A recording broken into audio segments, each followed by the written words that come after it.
Discretion is advised. Your mama black. This program contains language and sequences some viewers may find disturbing. The surviving suspect in an armored truck ambush facing a judge, Giovel Fonseca, will stay behind bars at least until his next hearing the second week of January.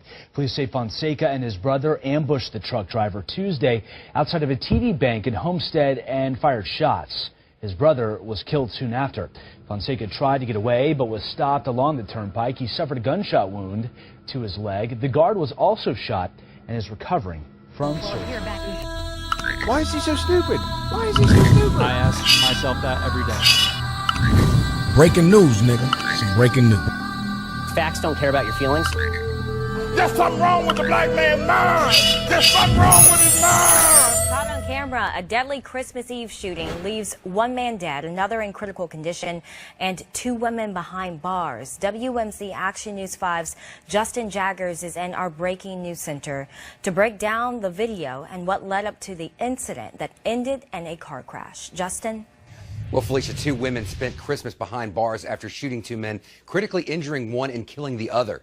Now, these women claim that the two men stole their Dodge Charger, but I spoke to Jabari Russell, who said there's no way his brother stole a car.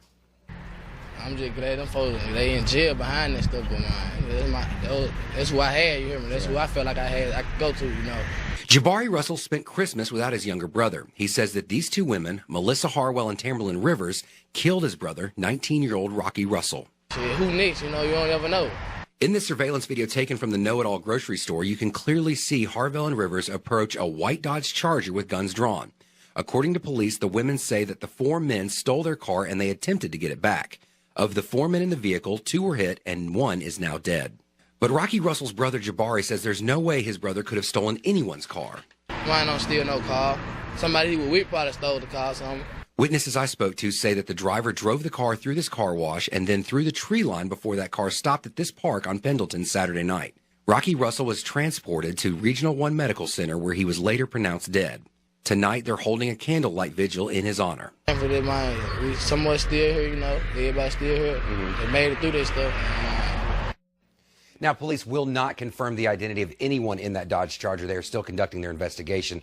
The other gunshot victim remains in Regional 1 Medical Center in critical condition. Reporting live in the newsroom, Justin Jaggers, WMC Action News 5. A manhunt is underway for a suspect in a Christmas Eve murder, and you can help officers out right now. This is surveillance video and pictures. It shows the man. Investigators say that they believe he pulled the trigger in yesterday's shooting on Martin Luther King Jr. Drive Southwest.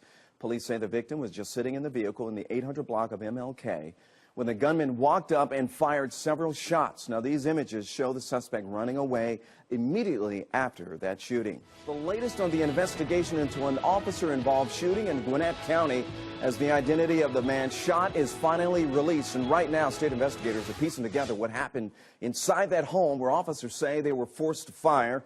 11 Alive's Matt Pearl joins us with what we know so far. Matt? Ron, we're learning today that 23-year-old Stephen Richardson was the man shot by police last night, and he's still being treated in the hospital at this hour. From what Gwinnett County Police told us on the scene last night, their officers responded to an aggravated domestic disturbance at around 7 p.m. This was on Castleberry Drive in Beaufort. That's where they encountered Richardson inside the home with a knife. Now, the details of what happened next aren't exactly clear, but Richardson was shot multiple times during the confrontation. They responded to an aggravated domestic. Upon arrival, the officers entered the home in response to the sound of the domestic inside. Once inside, they were confronted by a young man armed with a knife who confronted them in a threatening manner. Now, there's no word tonight on whether Stephen Richardson will face any charges. Once the GBI completes its investigation, it will go to the Gwinnett County District Attorney's Office. The outrage is growing after MTV News posted a video on its Twitter account slamming, quote, white guys. Take a look. Hey, fellow white guys. It's about to be a new year, and there's a few things we think you could do a little bit better in 2017. First off, try to recognize that America was never great for anyone who wasn't a white guy. Can we all just agree that Black Lives Matter isn't the opposite of All Lives Matter? Black lives just matter. There's no need to overcomplicate it. Also, Blue Lives Matter isn't a thing. Cops weren't born with blue skin, right? I mean, dead. They weren't born blue. Stop bragging about being woke. Stop saying woke. Learn what mansplaining is, and then stop doing it. MTV News has since taken the video down. We reached out to the network for a statement, and they told us, quote, after careful consideration, MTV News has determined that the video does not meet its editorial standards and has been taken down. Joining us now with reaction is nationally syndicated Salem radio host Larry Elder and Milwaukee County Sheriff David Clark. Sheriff Clark, we're going to start with you. Blue Lives Matter is not a thing. I beg to differ with MTV. Do you, sir? Well, first of all, what does MTV have against white people? I don't have anything against white people, and specifically, I don't have anything against white males. What I use to determine whether I like somebody or not is not the color of their skin, it's not their religion or things like that. It's if they talk stupid or hateful, then I'll make a determination that I don't like them. Right. You know, this white people bashing. The American public, the voter, I should say, this past November spoke up. They've had enough of it. The white male has been bashed continually by the left and by the Democrat Party. Rose up in November, went to the polls. They've had enough of this crap, too. It is time for this country to come together. That identity politics was crushed on November 8th, and it is time. And Donald Trump, he said it. He said it within the last couple of days again. He said, you may not have voted for me, but I'm going to do everything I can to make sure you are a part of the American dream and a part of the success we're going to have. Right. That's the Gettysburg type address that I talked about that Donald Trump needs to make upon assuming the presidency on January 20th. Absolutely. Larry, so I coined this victimization propaganda. MTV is very good at, the left is very good at, they're good at developing this propaganda. And again, the victim, playing the victim card always. Well, that's right. And, you know, there are two groups you can malign in this country and ridicule without any kind of pushback, and that's black conservatives and white males, as Sheriff Clark just now pointed out. And what's interesting about this is one of the speakers said that just because you have black friends doesn't mean that you're not racist against black people. Let's talk about that. There was a Rasmussen poll a few years ago. They asked blacks, Hispanics, and whites, of the three groups, which one is the most racist? White said blacks were more racist than the other two. Hispanics said blacks were more racist than the other two. Blacks said blacks were more racist than the other two. Regarding anti-Semitism, about 12% of the country is anti-Semitic, but about 36% of blacks are. And regarding Hispanics, there was a Duke study that found 60% of Hispanics felt that there were, quote, few or any blacks, close quote, who weren't lazy. So where's the MTV video with resolutions about blacks and Hispanic racism against other groups? Well, it is ridiculous. Sheriff Clark, let me, Larry pointed something out. I have to ask you this. It's a fairly provocative comment because people are going to push back on it. Can African Americans, can blacks be considered racist?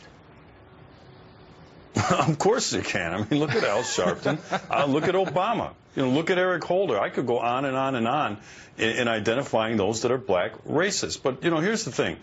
You know, this country's been great to me. When that clip was played, it said America's only been good to people who are white. No, America's been great to me. I've been able to reach my full potential. But I've been raised not to view everything through the lens of race. When I look at you, Eric, I don't see a white guy. I see a TV host. That's how I look at things. And I think the more that we get back to that, and the more that Donald Trump, who reached out to the black community, I was ecstatic when he did, and he kept it up. He didn't just stick a toe in the water. Donald Trump was sincere that life in the American ghetto for black people is horrible. Many of those cities are run by liberal Democrats. So it's time for this country to come together. I know it's going to be a tough thing to do. The liberal media is going to continue to undermine this president, this future president, and smear him and all the people associated with him. But it is high time in this country for everybody to push back against this hateful ideology coming from the left. And Larry, same question to you. Can African Americans, can blacks be considered racist? Of course they can. Are you kidding me?